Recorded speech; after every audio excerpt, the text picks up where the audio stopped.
बिस्मिल्लाहिर्रहमानिर्रहीम। तमाम देखने और सुनने वालों को असदुल्लाह का सलाम। उम्मीद करता हूँ कि खैरियत से होंगे। सबसे पहले तो मरियम नवाज ने जितने भी सैलाब मुतासरीन थे उनके लिए जो इमदाद का ऐलान किया था उसकी बाकायदा अब तकरीबात शुरू हो गई हैं, यानी कि पहले चेक्स जो हैं वो काड़ा में तकसीम कर दिए गए हैं और मरियम नवाज के हाथों से किए गए हैं। इस पे तफसील क्या है उस हवाले से बात करनी है कि किस किस को कितना कितना और क्या क्या मिलेगा और किस शहर की बारी है। और इसके बाद जो है वो सहेल अफरीदी साहब ने कुछ फैसले किए हैं बतौर वजीर आला। वो फैसले कितने अच्छे हैं और ये अभी जो नए फैसले किए गए हैं सूबे के हवाले से, जिसमें शायद कि उनकी बहुत सारे सहाफ़ी कहते हैं कि सियासी तरबियत बहुत अच्छी हुई है तो इसलिए उन्होंने की है, तो उस हवाले से भी बात करनी है। और उसके अलावा फलस्तीन का मसला आपको पता है कि इंतहाई गंभीर मसला है। अब सीज फायर हो चुका तो सब लोगों को शायद ये लग रहा है कि वहां पर तो अमन हो गया, लेकिन अल जजीरा बार बार ये रिपोर्ट कर रहा है कि दोबारा से सीज फायर की जो है वो बेहुरमती की जा रही है, या ये कह ले कि सीज फायर को साइड लाइन कर दिया गया है और दोबारा से फलस्तीन पर हमले किए जा रहे हैं। इसकी क्या डिटेल्स हैं वो भी आपके सामने रखनी है, लेकिन उससे पहले अगर अभी तक आपने हमारा यूट्यूब चैनल सब्सक्राइब नहीं किया तो जल्दी से कर लें, क्योंकि 24 घंटे की अपडेट्स आपको यहीं पर मिलेंगी। सबसे पहले ओकाड़ा की बात कर लेते हैं। आपको पता है कि सैलाब मुतासरीन का बहुत बड़ा मसला था, क्योंकि उनके घर भी गए, उनके माल मवेशी भी गए, उनके घर की चीजें जो अशिया जरूरिया थी जो रोजाना की बुनियाद पर इस्तेमाल होती थी वो तो सारी चली गई। अब उनकी इमदाद करनी थी तो हर सूबे ने अपने हिसाब से अपने बजट से देखकर करना था। अब मरियम नवाज यहाँ पर ये कह रही हैं कि मैंने अपनी ही मदद से जो है वो तमाम सैलाब मुतासरीन को रेस्क्यू किया, उसके बाद अपनी ही वसाइल, पंजाब के वसाइल से जो है वो आर्जी तौर पर रहाइश और खाना दिया, और अपने ही वसाइल से साफ और शफाफ सर्वे भी करवाया कि कितने लोगों को ये पैसे जाने हैं। और उसके बाद तखमीना लगाया गया है कि तकरीबन 100 अरब रुपए जो हैं वो पूरे पंजाब में तकसीम किए जाएंगे। और इसमें औकाड़ा से शुरू किया है और एक अच्छा कदम है पंजाब हुकूमत का, और जो अच्छी चीज हो उसको अप्रिशिएट भी करना चाहिए। मुझे नहीं लगता कि आप सिर्फ तनकीद तनकीद बराए तनकीद तनकीद बराए तनकीद पे चलते रहें, बल्कि एक सहाफी का काम है उसे रिपोर्ट करना। और मैं ये रिपोर्ट कर रहा हूँ कि ये 100 अरब रुपए तकसीम करने के लिए, जिसपे उन्होंने वाजे तौर पर हिदायत किया कि ये साफ और शफाफ तौर पर तमाम लोगों तक पहुंचेंगे। और हम साफ और शफाफ सर्वे करवा रहे हैं ताकि अवाम जो है वो कहीं महरूम ना रह सके इस अमदाद से। आपको पता है कि 10 लाख और उसके बाद फिर जिनका पूरा मकान गिर गया, फिर 5 लाख, फिर उसके बाद 75,000, 25,000, इस हवाले से जो है वो जितना जितना नुकसान हुआ है उस हवाले से पैसों का तखमीना लगाया गया था और पंजाब हुकूमत ने बार बार आकर बताया, और अब वो दिए जाएंगे। और ओकाड़ा से उसका इफ्तिताह हो चुका है। अब मजीद शहरों की बारी है जिसमें फैसलाबाद है, और उसके बाद जो है वो दरिया रावी इस साइड पे निकल आए, और उसके बाद फिर जो है वो मुल्तान वाली साइड, शोरकोट वाली साइड, झंग वाली साइड, ये जितने भी इलाके मुतासर हुए हैं इनमें बार बार जाया जाएगा और वहां पर मरियम नवाज अपने हाथों से चेक तकसीम करेंगी। और मैं देख रहा था कि तकरीब के दौरान ही जिनको चेक्स उन्होंने अपने हाथों से दिए हैं वो उनको सर पे प्यार भी दे रहे थे, तो बहुत अच्छी बात है। इस तरह की अगर तशहीर होती है तो बिल्कुल ठीक है, लेकिन जब आपने बार बार अखबारों पे देना है, बार बार उस पर पैसे लगाने हैं तशहीर के लिए, ये गलत चीज है। लेकिन जो ये अच्छा कदम है इसको जरूर सराहना चाहिए, और मजीद भी बाकी सूबों को भी इससे सबक सीखना चाहिए कि जितना भी नुकसान हुआ है उनकी आवाम का पूरा होना चाहिए, बजट भी उस हिसाब से मिलना चाहिए। और मेन मसला जो होता है वो एक हुक्मरान के लिए अवाम का होता है।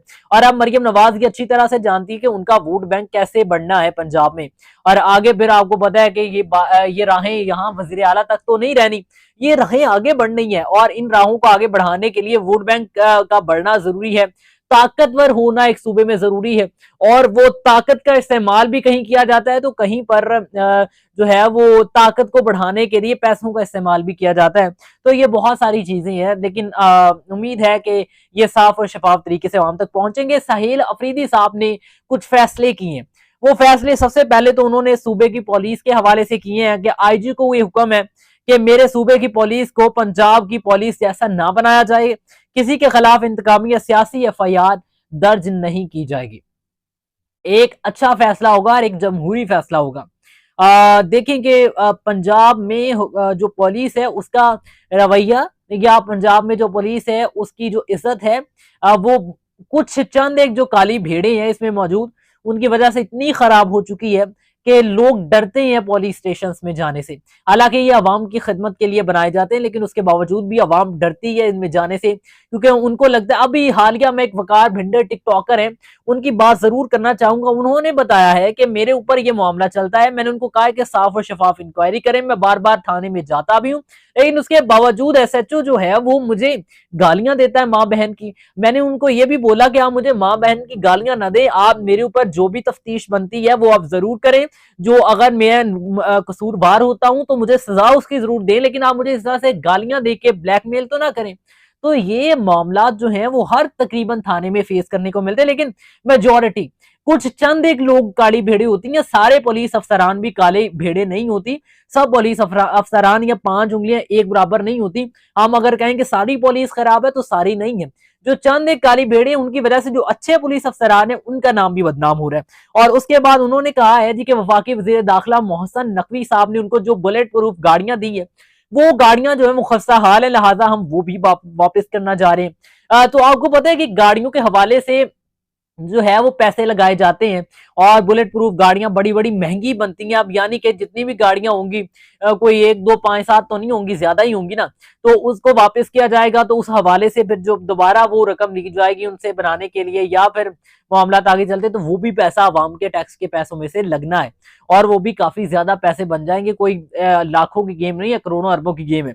और उसके बाद फिर जो है वो उन्होंने कहा कि 3 एमपीओ के तहत सूबे में किसी भी सियासी शख्सियत को गिरफ्तार नहीं किया जाएगा। 3 एमपीओ जो है वो एक ऐसा हसास सा मामला है कि जिसमें आप जो है वो हिफाजत के तौर पे उठा रहे होते हैं, लेकिन बाद में वो पता ही नहीं चलता कहाँ गया। आप देखें ना कि जो मौलवी साहब थे हमारे, मिर्जा साहब, मिर्जा झेलमी जिनको कहा जाता है, मिर्जा अली अली मिर्जा झेलमी साहब, उनको 3 एमपीओ के तहत उठाया गया, लेकिन बाद में मुकदमात हो गए। तो खैर ये 3 एमपीओ है ही ऐसा, तो इसके खिलाफ भी उन्होंने कहा जी कि इसके खिलाफ किसी भी सियासी बंदे को इस पे नहीं उठाया जाएगा। तो देखिए कि ये इब्तदाई फैसले, इन पर अमल दरामद कितना होता है ये भी देखना है। और सबसे बड़ी बात ये है कि जो गलतियां अली अमीन गंडापुर ने दोहराई हुई है, क्या वो दोहराई जाती हैं या फिर नहीं दोहराई जाती, क्योंकि अफगानिस्तान वाला मामला और दीगर। अच्छा, मैं यहाँ पर ना एक छोटी सी बात ऐड करना चाहता हूँ कि ये जो हमारी फौज के हवाले से पर्सपेक्टिव बनाया जाता है कि फौज जानबूझ के हमले करती है, या फिर फौज की कोई सियासी दुश्मनी है, या फौज जो है वो अमन नहीं कायम करने देना चाहती केपीके में, ऐसा बिल्कुल गलत तासुर है। और मैं ये इंतहाई वसूख के साथ कह रहा हूं, और मैं ऐसे कह रहा हूं कि मेरी वजीरिस्तान में बसने वाले कुछ लोगों से बात हुई और मैंने उनसे पूछा कि वहां के हालात क्या हैं और क्यों ये मसला पैदा होते हैं। तो वो अपने मुंह से बताते हैं कि ये मसला इस वजह से पैदा होता है कि जो टीटीपी है, या ये जो जितने भी दहशतगर्द जो फितनाल ख्वारिज हैं, ये जानबूझकर फौज पर हमले करते हैं।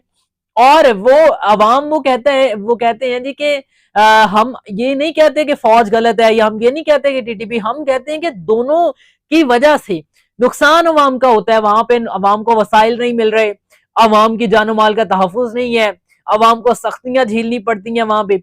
और ये इसमें पाक फौज का कसूर नहीं है, बकौल उनके, वो उन्होंने खुद बातें बताई हैं मुझे, और मैं पूरे वसूख से और अल्लाह को हासिल नासिर जान के ये बातें बता रहा हूँ कि उन्होंने बताया कि पाक फौज के ऊपर जानबूझ के हमले किए जाते हैं ये दहशतगर्दों की जानिब से, और फिर पाक फौज जब इनके खिलाफ कार्रवाई करती है तो ये अवाम में आकर जो है वो फिर नुकसान करते हैं। तो जब पाक फौज अवाम में आकर इनके खिलाफ ऑपरेशन कर रही होती है तो उसमें फिर जो चंद अवामी लोग हैं उनको भी गोलियां लग जाती हैं। इसी वजह से मिसिंग पर्सन का मामला भी बनता है कि वहां के, मुझे यहां तक भी इंकशाफ किया उस बंदे ने कि वहां के वजीरिस्तान के या जितने भी ये दहशतगर्द की एरियाज हैं, वहां पर जो वाम है वो भी टीटीपी के साथ मिली हुई होती है, और वो उनको पानी दे रहे होते हैं, खाना दे रहे होते हैं और दीगर इस तरह की चीजें।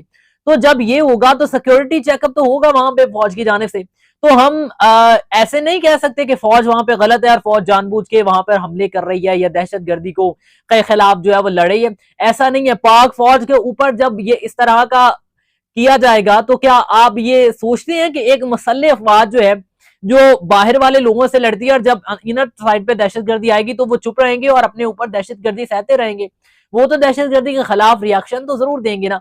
तो इस पर फिर एक फौज का सरबराह जब ये कहता है, मैं अभी भी यहाँ पे ये नहीं कहूंगा कि सिर्फ ऑपरेशन सही है, मैं ये भी नहीं कहूंगा सिर्फ मुज़ाकरात सही है, लेकिन मैं आपको वहां का अहवाल बता रहा हूं कि वहां पर उनके मकामी लोग क्या कहते हैं, उनकी क्या सोच है।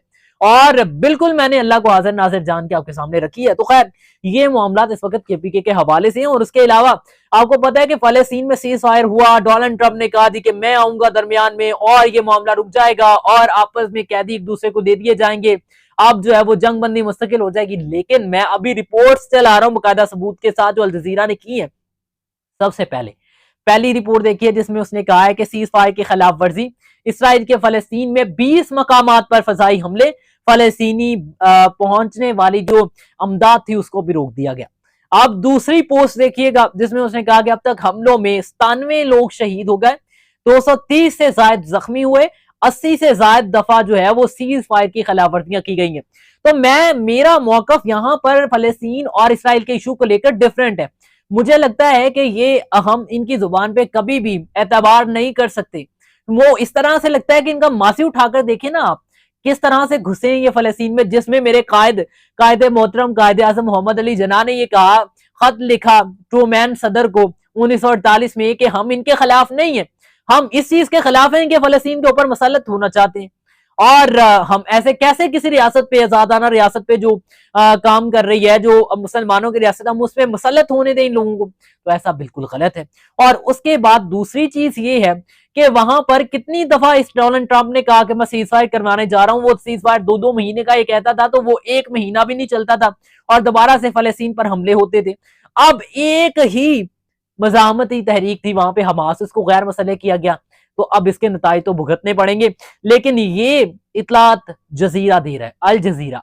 अब इस पे मैं तो अपने पास से कोई तशरीह या कोई तस्दीक या कोई कुछ भी कह लें, आप अपने अल्फाज इस्तेमाल कर लें, मैं तो ऐसा कुछ नहीं कह रहा, ये सब कुछ रिपोर्ट हो रहा है वहां से। और वहां की तंजीमें, वहां की हुकूमत, वहां की हमास और ये मीडिया जो है वहां का, वो ये चीजें रिपोर्ट कर रहा है। तो मैं उम्मीद करता हूं कि वहां पर अमन जरूर होगा, एक दिन जो फलस्तीनी है वो भी सुकून से अपनी जिंदगी गुजार सकेंगे इंशाअल्लाह ताला। इसी के साथ मुझे दीजिए इजाजत, अल्लाह हाफिज।